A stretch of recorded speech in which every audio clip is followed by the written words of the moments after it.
प्राचीन काल की बात है। एक छोटे से गांव में दो भाई बहन रहते थे। भाई का नाम रघु और बहन का नाम मीरा था। दोनों ही बहुत साहसी और जिज्ञासु थे। गांव के किनारे एक घना जंगल था, जिसके बारे में लोग कई तरह की डरावनी कहानियां सुनाते थे। कहते थे कि वहां एक रहस्यमयी परी रहती है, जो अपने जादुई शक्तियों से लोगों को फंसाती है। एक दिन रघु और मीरा ने फैसला किया कि वे जंगल की रहस्यमयी परी की सच्चाई का पता लगाएंगे। वे दोनों दिन ढलते ही जंगल की ओर निकल पड़े। जंगल के अंदर घुसते ही उन्हें अजीब गरीब आवाजें सुनाई देने लगीं। पक्षियों की चीख, हवाओं का शोर और अज्ञात जीवों की फुसफुसाहटें उनके दिलों को कंपाने लगीं। कुछ दूर चलने के बाद उन्हें एक झरना दिखाई दिया, जिसका पानी चांदनी रात में चमचमा रहा था। अचानक झरने के पास एक सुंदर परी प्रकट हुई। उसकी आंखों में अजीब सी चमक थी और उसका चेहरा एक रहस्यमयी मुस्कान से भरा था।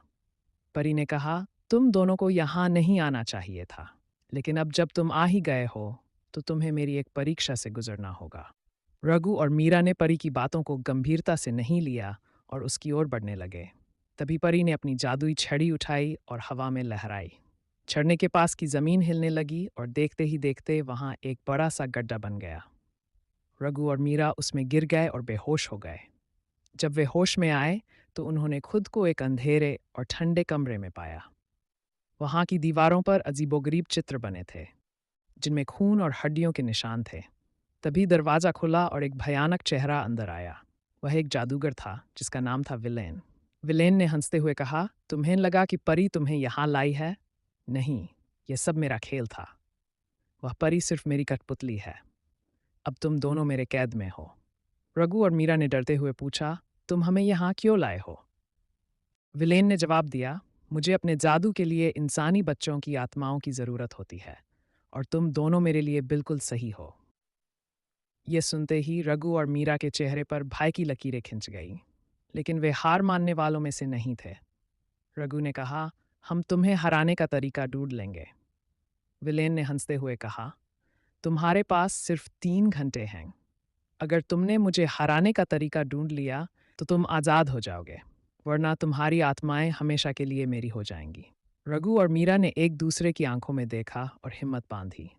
उन्होंने कमरे की जांच शुरू की। अचानक मीरा को एक कोने में एक पुरानी किताब मिली। उसने उसे खोला और पढ़ने लगी। किताब में लिखा था कि विलेन को हराने का एक ही तरीका है, उसकी जादुई छड़ी को तोड़ना। रघु ने कहा, हमें किसी भी तरह से उसकी छड़ी तक पहुंचना होगा। वे दोनों कमरे से बाहर निकले और धीरे धीरे विलेन के ठिकाने की ओर बढ़ने लगे। रास्ते में उन्हें परी मिली, जो अब उन दोनों की मदद करना चाहती थी। परी ने कहा, विलेन ने मुझे भी अपने जादू से कैद किया है।